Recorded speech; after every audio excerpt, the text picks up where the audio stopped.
अगर आप लोग मेहंदीपुर बालाजी में भी सेफ फील नहीं करते हो तो आप दुनिया के किसी भी कोने में चले जाओ, वहाँ पर भी आपको सेफ फील नहीं होगा।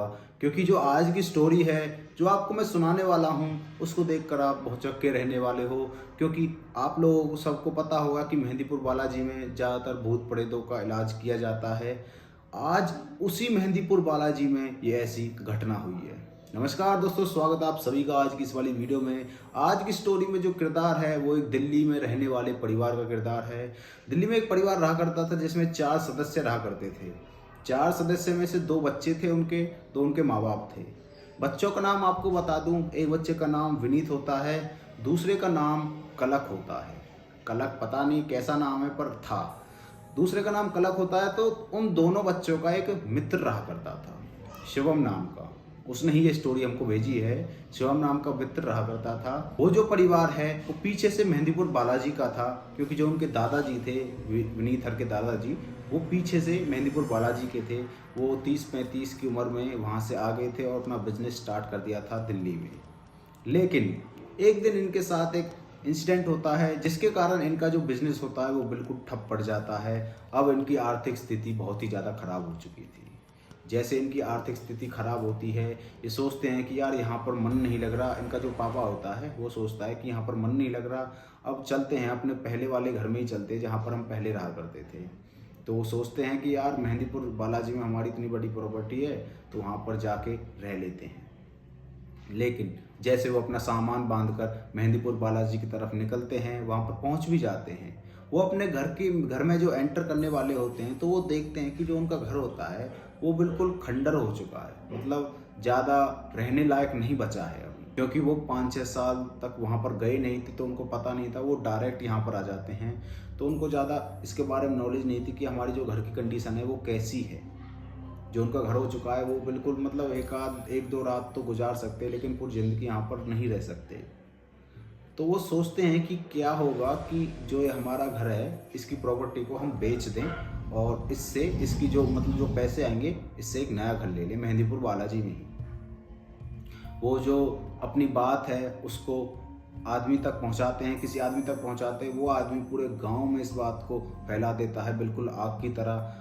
कुछ डीलर्स आते हैं और चले जाते हैं, क्योंकि उनको ये प्रॉपर्टी जो है पसंद नहीं आती है। एक तरीके से बेकार सी प्रॉपर्टी कह सकते हो, क्योंकि वो एक मतलब भीतरे इलाके में थी तो उसको कोई खरीदता नहीं है। 4-5 दिन बीत जाते हैं और उसके बाद उनके पास एक हरियाणवी आदमी आता है और कहता है कि ताऊ ज़मीन लेनी है क्या। वो कहता है हाँ जी ज़मीन तो लेनी है और ये बेचनी भी है। तो वो कहता है कि एक मेरे पास घर है, वो मतलब 3 मंजिल है और उसको तुम ले लो, इसको मुझे दे दो, मतलब एक्सचेंज कर लो उससे। तो सोचते हैं यार बढ़िया ऑफर है ये तो, मतलब ये हमारा खंडर इतना महंगा जा रहा है, घर बदले में मिल रहा है पूरा। तो देखने के लिए जाते हैं उस घर को। वो देखते हैं कि जो घर है वो एक अजीब तरीकों के पेड़ों से घिरा हुआ घर है। मतलब घर की कंडीशन तो बहुत अच्छी है, मतलब उनको लग रहा था कि रोज़ इसकी देखभाल, इस जो घर है इसकी देखभाल कोई ना कोई करता है, क्योंकि काफ़ी साफ़ सुथरा घर था। उसकी देखभाल मतलब कोई 100% करता था। तो वो जो घर है वो चारों तरफ से पेड़ों से घिरा हुआ था। और मतलब एक तरीके से मैं आपको कैसे बताऊं, ये जो जगह है, जैसे आपको दिखा दूं, ये जो जगह है इसके सेंटर में घर बना हुआ है। आगे कुछ जगह है और पीछे हल्की सी जगह है, थोड़ी सी जगह है जिसमें कुआं है, एक छोटा सा कुआं है। तो वो सोचते हैं कि यार कोई दिक्कत नहीं है, ये मतलब खूब आलीशान घर मिल गया हमको एक खंडर के बदले में। तो वो कहते हैं उस डीलर से कि भाई तुम इस घर को मुझे दे दो अभी के अभी और कागज़ वागज़ बनवा के ले आओ, हम कल इसमें शिफ्ट हो जाएंगे। वो जो हरियाणवी आदमी होता है वो कागज़ वागज़ बनवा के उनको दे जाता है और उसकी जो प्रॉपर्टी होती है उसको अपने नाम करवा देता है और वापस अपना हरियाणा चला जाता है वहीं पर। क्योंकि वो जो एक तरीके से डीलर आदमी होता है, इन्वेस्टमेंट करते हैं और उसको बेच देते हैं, थोड़ा बहुत प्रॉफिट हो जाता है, इस तरीके का वो आदमी होता है। काफ़ी अमीर आदमी होता है वैसे। तो वो वहाँ पर उल्टा चला जाता है अपने हरियाणा में। अगले दिन वो चारों आदमी उस घर में शिफ्ट हो जाते हैं और शिफ्ट होने के बाद मतलब जो शिफ्ट होने का टाइम होता है, एक तरीके से उनका पूरा दिन निकल जाता है, क्योंकि उस सामान को जमाने में वो सामान जम जाता है। तो वो बहुत ही ज़्यादा थक हार गए थे, तो वो सोने के लिए चले जाते हैं, उसी घर में सोते हैं। ग्राउंड फ्लोर पे माँ बाप सोते हैं और जो सेकंड वाला फ्लोर है उस पर बच्चे सोते हैं। तो जैसे वो अपनी नींद पूरी कर रहे थे, तो जो बच्चे होते हैं वो रात के मतलब उनको नींद नहीं आ रही थी किसी तरीके से, एक तरीके से एक्साइटमेंट बोल सकते हो दिल्ली वालों के लिए, क्योंकि वहाँ पर दिल्ली में इतना स्पेस होता ही कहाँ है। तो उनको बहुत ज़्यादा स्पेस मिल गया था, यहाँ पर एक अलग पोर्शन भी मिल गया था भाई, दूसरी वाली मंजिल पर रहने को मिल रहा है स्पेशल। तो वो बहुत ही ज़्यादा एक्साइटमेंट में सोते नहीं है उस रात को। लेकिन उनकी एकदम से 2:30 बजे नींद आँख लग जाती है। और उस मतलब जैसे वो सोते हैं उसके कम से भी कम 15 या 20 मिनट बाद उनको एक आवाज़ सुनाई देती है, वो भी रोने की, जैसे कोई बूढ़ी औरत तेज तेज रो रही हो। वो उसकी आवाज़ जो है वो पीछे की साइड से आ रही थी। मैंने बताया था ना आपको, पीछे की साइड पर एक कुआं था, उस साइड से वो आवाज़ आ रही थी। वो जाकर देखते हैं अपनी खिड़की से, तो देखते हैं कि एक बूढ़ी औरत कुएं के पास बैठकर बहुत ही तेज रो रही है। और उनको लगता है कि यार ये कोई मतलब भूखी रही होगी। तो वो दोनों बच्चे नीचे की तरफ जाते हैं और अपने उस गेट को खोलते हैं जो पीछे की साइड था।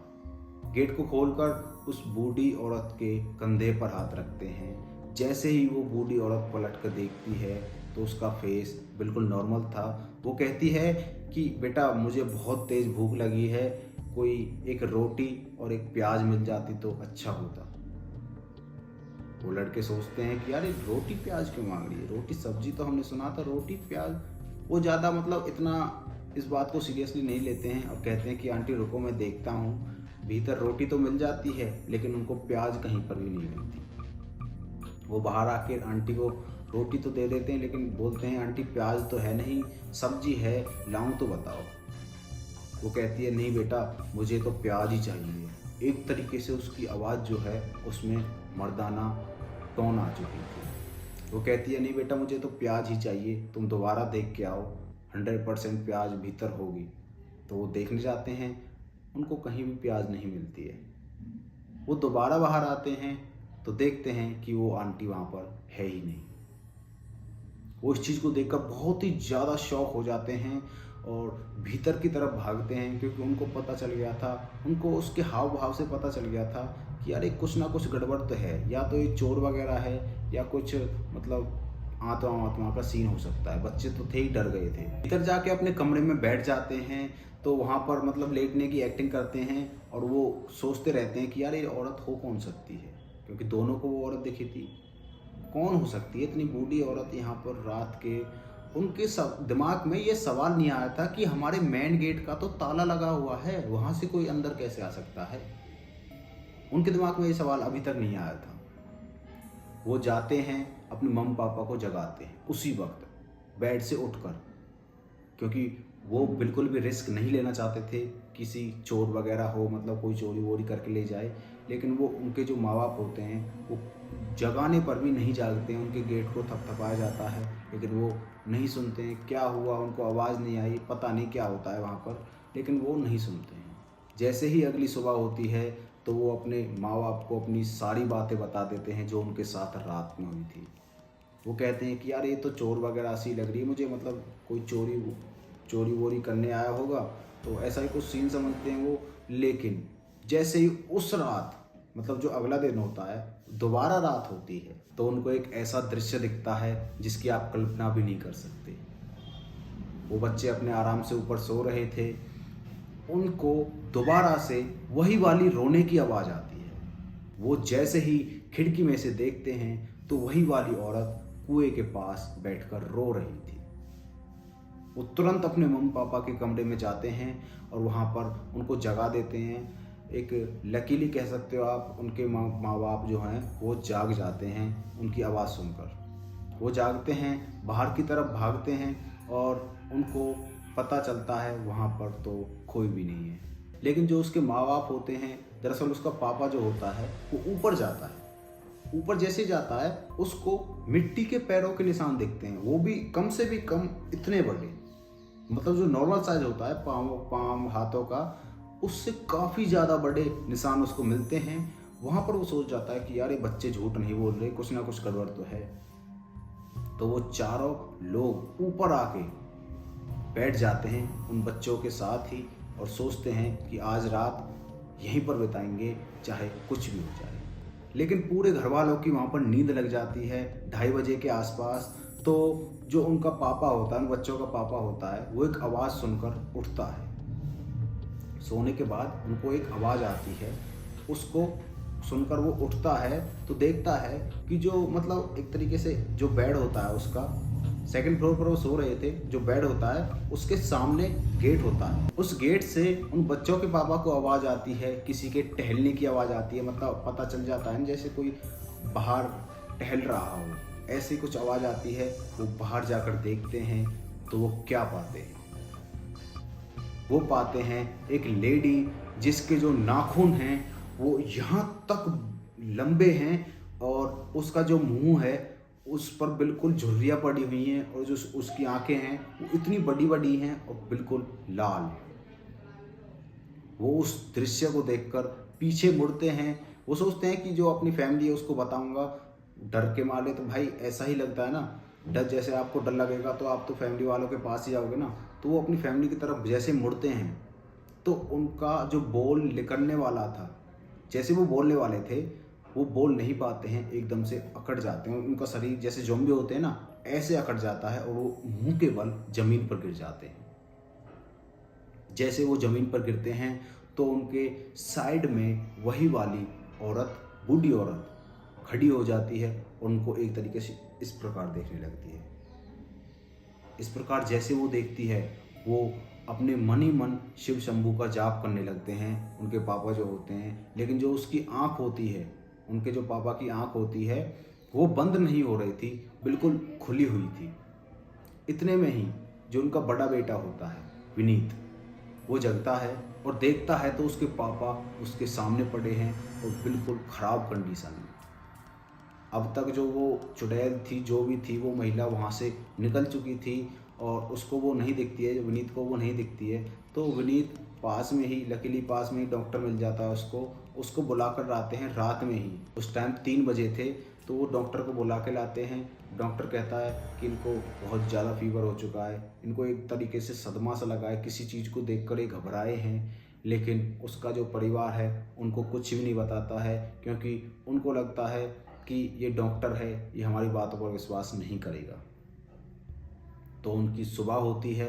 सुबह जैसे होती है तो वो जाते हैं मेहंदीपुर बालाजी में, अपनी जो सारी बातें हैं उनको मेहंदीपुर बालाजी वाले संत को बताते हैं। और जो संत होता है वो कहता है कि चलो मैं आज जब द्वार बंद हो जाएंगे मंदिर के, उसके बाद मैं आपके घर आऊँगा और कोई दिक्कत नहीं है, मैं सब सही कर दूँगा। जैसे वो महाराज आते हैं वहाँ पर हनुमान जी का हवन करते हैं और उसके बाद उनके घर में एक तरीके से सब सही हो जाता है। लेकिन जो आवाज़ें थी वो अब भी उनके घर में आ रही थी, जो कि मतलब आवाज़ है और कुएं के पास कोई बैठना हुआ, ऐसी कुछ आवाज़ें हैं वो अभी भी यहाँ इनको आ रही थी। तो इनका जो पापा होता है वो कहता है कि बेटा यहाँ पर हम नहीं रह सकते, यहाँ से दोबारा दिल्ली चलो। तो वो दोबारा दिल्ली जाते हैं और जो शिवम है, जो इनका दोस्त था, विनीत जो लड़के होते हैं ना ये दो, इनका दोस्त शिवम था। इसने ही हमें स्टोरी बताई है। जो शिवम होता है इसको ये सारी बातें बताते हैं और ये हमको बताता है। तो दोस्तों ऐसी भी भूतिया घटनाएं दुनिया के साथ होती हैं। आपको भी कोई किस्सा पता हो तो प्लीज़ लिख के भेजना, और वीडियो अच्छी लगी तो वीडियो को लाइक एंड चैनल को सब्सक्राइब जरूर कर देना। मिलते हैं किसी नेक्स्ट वीडियो में, तब तक के लिए बाय बाय।